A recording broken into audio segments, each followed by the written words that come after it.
pertama dulu kita perlu konsentrasi supaya kita bisa berfokus dengan pelajaran kita hari ini ya. Banyak pemikiranmu yang keluar, tetap konsentrasi ya. Kasih dulu satu teknik supaya kita bisa berpikir dengan fokus.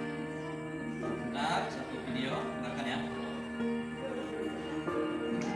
Saya pernah depresi. 5 tahun lalu ada hari-hari di mana saya menangis tanpa mengerti apa alasannya. Saya juga pernah putus asa dan berpikir untuk mengakhiri semuanya. Akar derita. Itulah kami yang di sini ya. Saya akan tetap putar audionya.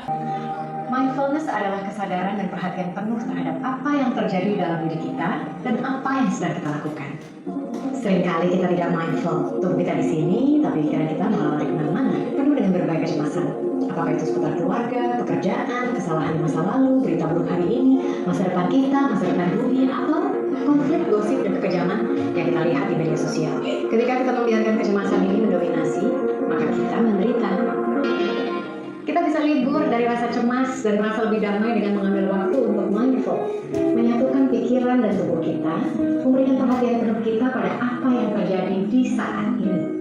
Mindfulness membantu kita mengolah cara pandang sehingga kondisi mental lebih damai. Maka itu, ketika kita mindful, kita tidak lagi reaktif berlebihan terhadap apapun yang terjadi di sekitar kita.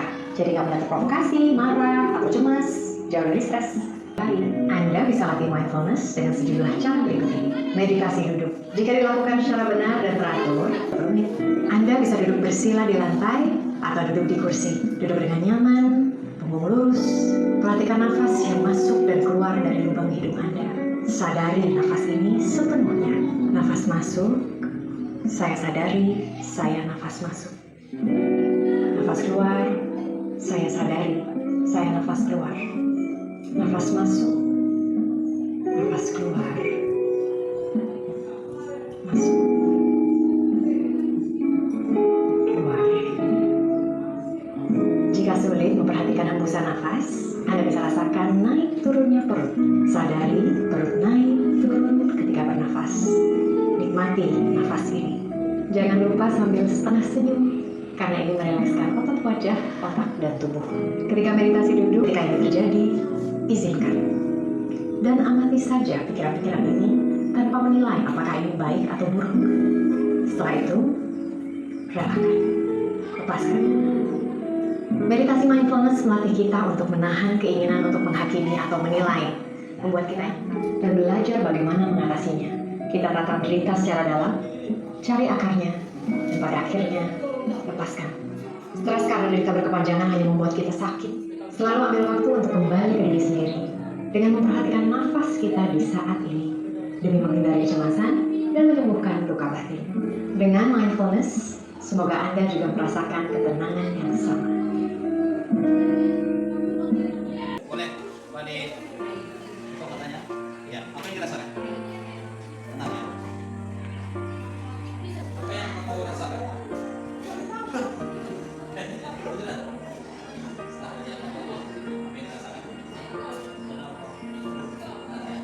Oke, kita lebih tenang ya. Ya, hari ini kita akan belajar mengenai barisan matematika.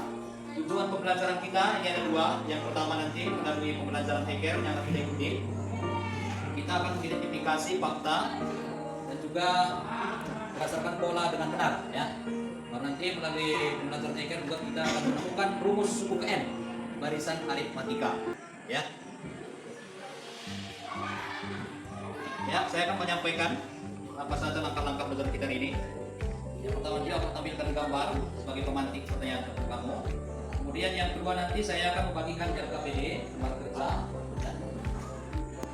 Kita akan kerja di kelompok ya. Sesuai dengan tes yang sudah kita buat kemarin, maka kategorikan kamu ke dalam dua kategori murid. Bukan membuat yang lain berbeda dengan lain, tapi kita buat dua kategori. Nanti yang dua kategori ini, tiap kategori akan saya buat dalam dua kelompok juga ya. Maka kita nanti semuanya ada 4 kelompok ya. Nanti untuk kedua kategori ini akan bikin bapak perlakuan yang berbeda ya. Nanti untuk kelompok yang pertama nanti yang bapak bimbing bagaimana mengerjakan RKPD ini. Tapi untuk kelompok nanti yang kiri saya ini, yang dua kelompok ini, mereka akan mandiri ya untuk menyelesaikan RKPD. Yang sebelah kanan saya nanti dua kelompok akan bapak bimbing. Ya. Nanti selanjutnya setelah 15 menit kamu kerja di kelompok, kamu akan presentasi ke depan. Menampilkan apa yang dikerjakan ke depan. Kalau nanti kita ada refleksi, kemudian setelah itu ada penugasan, yang PPD-nya sudah tersedia untuk tiap kelompok. Jelas? Ya, untuk yang pertama. Ini ada apa nih? Yang berapa? Iya sama ya, ada hari-harinya ya. Nah, coba kita perhatikan yang hari Senin. Ya. Hari Senin. Berapa itu? 6 ya. Senin selanjutnya. 13. Masih ada yang sama ya? Senin selanjutnya. Selanjutnya. Oke, apa yang atau bagaimana hubungan angka-angkanya yang baru ya? Bagaimana hubungan angkanya yang baru ya? Sudah muncul pikiran? Tahu siapa yang kawan? Ya? Ganjil. Ganjil. Pernah ganjil pernah juga ya? Iya, oke. Yang lain? Tiga ya. Sama TPMC, ya. Ada lagi yang mendapat, ada yang menarik di angka itu? 6, 13, 20, 27. Oke? Tambah?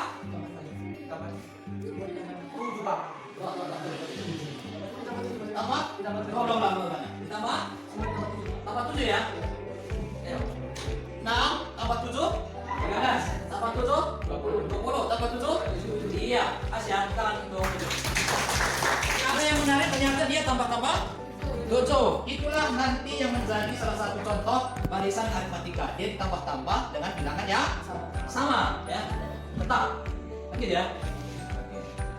Itu nanti pengantarnya. Selanjutnya kamu saya serahkan kepada kerja peserta didik. Tadi tugas kita menemukan rumus UTM barisan aritmatika. Ya. Ini kelompok yang mandiri. Atur langsung mejanya nak. Ya. Atur mejanya langsung. Halaman. Satu meja tak kamu pakai. Nanti si panah yang ke depan. Ini satu meja tangannya. Oke. Nah, masing-masing sudah dapat KBD ya.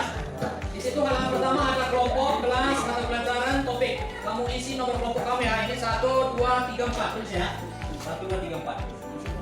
Di situ ada kata-katanya apa? Coba kita baca sama-sama. Ada yang dapat bacaan di depan? Coba baca sama-sama. Gagal itu Iya, gagal itu nanti ya. Yang penting kita mau. Coba terus yang silahkan kerja di KPD-nya sudah ada penuntunnya dengan lengkap di sana. Kelompok 1, 2 silahkan kerja mandiri. Kelompok 3, 4 akan bapak pilih. Ya, sulit.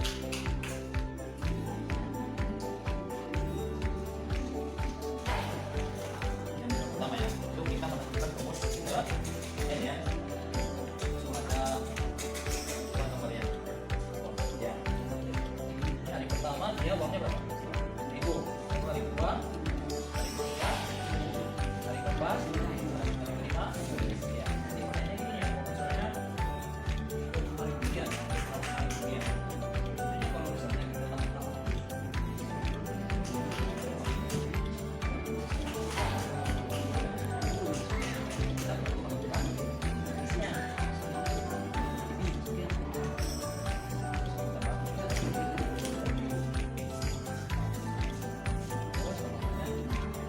Kelompok yang dua. Ya. Ini uangnya yang pertama berapa? 1.000. Hari kedua? 1.000 gopek pak. Iya, 1.000 pada. Terus mereka itu 2.000 setengah. iya. Kita hitung silakan. Gimana nih kalau misalnya kita hitung seperti ini akan makan lama? Bukan waktu ya. Makanya kita butuh akan rumus. Singkat saja ya. Isi di sini.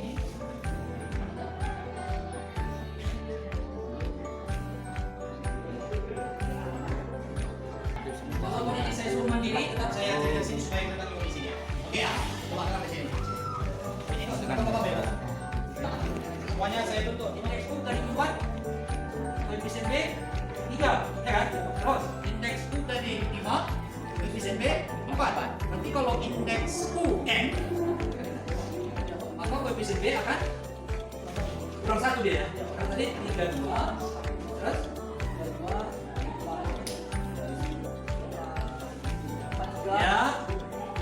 Iya. Maka kalau N Kurang satu. kurang satu. Makanya rumusnya menjadi. Iya. Di kelompoknya sudah habis waktu kita. Sekarang kita menyajikan atau presentasi kesimpulannya. Mulai dari kelompok yang nomor 4 untuk menjawab nomor 1. Silakan Abdi. Nomor 1. Barisan aritmetika adalah barisan nilai setiap sukunya didapatkan dari suku sebelumnya melalui penjumlahan dengan suatu bilangan yang sama atau tetap. Iya. Jadi kalender tadi tambah ulang tadi. Tambah-tambah 7. Iya. Uangnya tadi. Tambah 2. Iya, bagus. Silakan tepuk tangan untuk kelompok 4. Ada tanggapan? Atau sama jawabannya? Oke, ya. Sekarang masuk ke kelompok 3. Silakan nomor 2.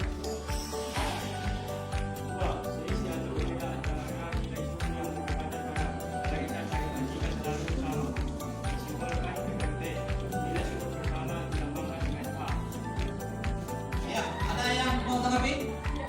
Nah, tepuk tangan untuk kelompok 3. Silakan kelompok 2 bacakan jawabannya. Selisih atau beda didapatkan dari pengurangan suatu angka dengan angka sebelumnya, atau B sama dengan N kurang 2 tambah N kurang 1. Oke. B sama dengan UN kurang 1 ya. Jelas? Jelas jawabannya ya? Oke, tepuk tangan untuk kelompok 2. Ini yang bagian tadi kesimpulan tujuan pelajaran kita ini ya. Nomor 4 jawab oleh kelompok 1. Silakan. Rumus ke N adalah UN sama dengan A tambah N kurang 1 kali B. Iya, ada yang mau menanggapi? Ya, Tobi sekarang. Kenapa N kurang 1? Kenapa N kurang 1 adalah 1?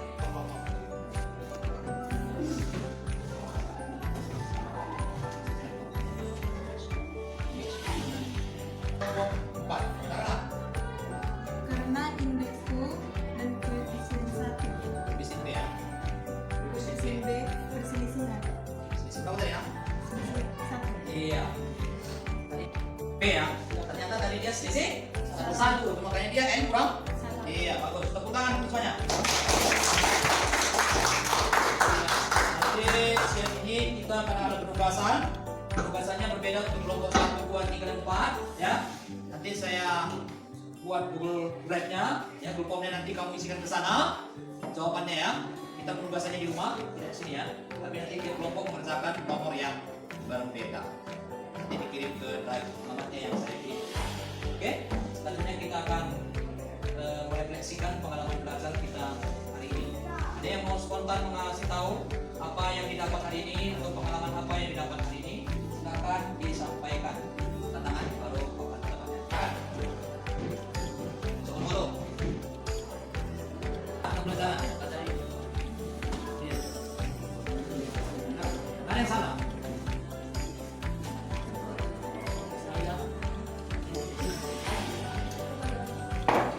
Saya dapatkan tadi mudah dimengerti dan mudah dipahami. Oke, ada yang lain? Silakan ya, sampai ya. Ini lagi. Ya, dan silakan. Saya mendapatkan wawasan yang lebih luas dan mudah dipahami. Iya. Sih. Untuk pembelajaran hari ini, kami dari kelompok 4 dapat menentukan pola bilangan suku ke N barisan aritmetika, yaitu UN sama dengan A tambah N kurang 1 dikali B. Iya, tepuk tangan untuk kelompok 1.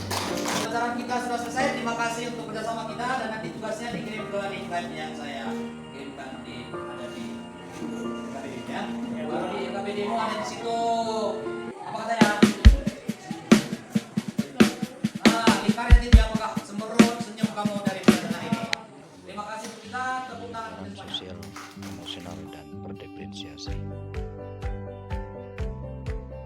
Perasaan dan pembelajaran yang saya dapatkan selama pembelajaran ini,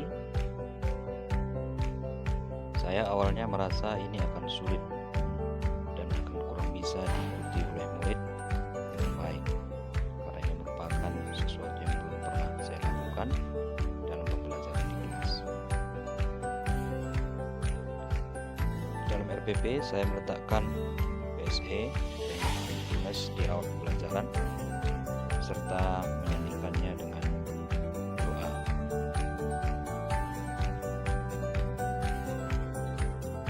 mendapatkan pembelajaran di perencanaan RPP ini adalah bagaimana kita menyisipkan PSE di langkah yang tepat di RPP tanpa kita mengganggu langkah-langkah pembelajaran yang sudah ada dan yang sudah kita gunakan sebelumnya. Saya juga belajar membayangkan bagaimana nantinya suasana kelas dan bagaimana akan menyikapi suasana murid ketika pembelajaran sosial emosional dan diferensiasi diterapkan di kelas.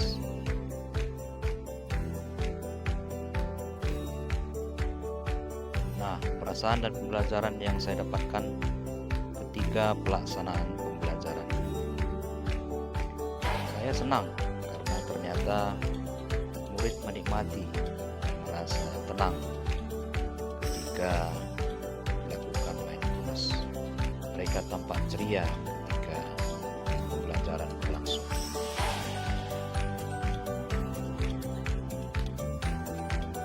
Dan juga di sini kita perlu melakukan aktivitas waktu sehingga tidak menyita waktu nantinya dalam pelaksanaannya. Dan ini kita butuhkan konfirmasi dahulu kepada murid karena ini bagi mereka juga sesuatu yang baru mungkin yang juga jarang mereka terima. Yang saya melihat pelaksanaan PSE dan diferensiasi ini membuat murid lebih terlayani secara pribadi. Mereka merasa tercover jiwanya dan dapat diterima secara individu. Dan yang saya rasakan juga ketika pembelajaran yaitu kelas lebih bersahabat dan ada suasana yang saling menghargai.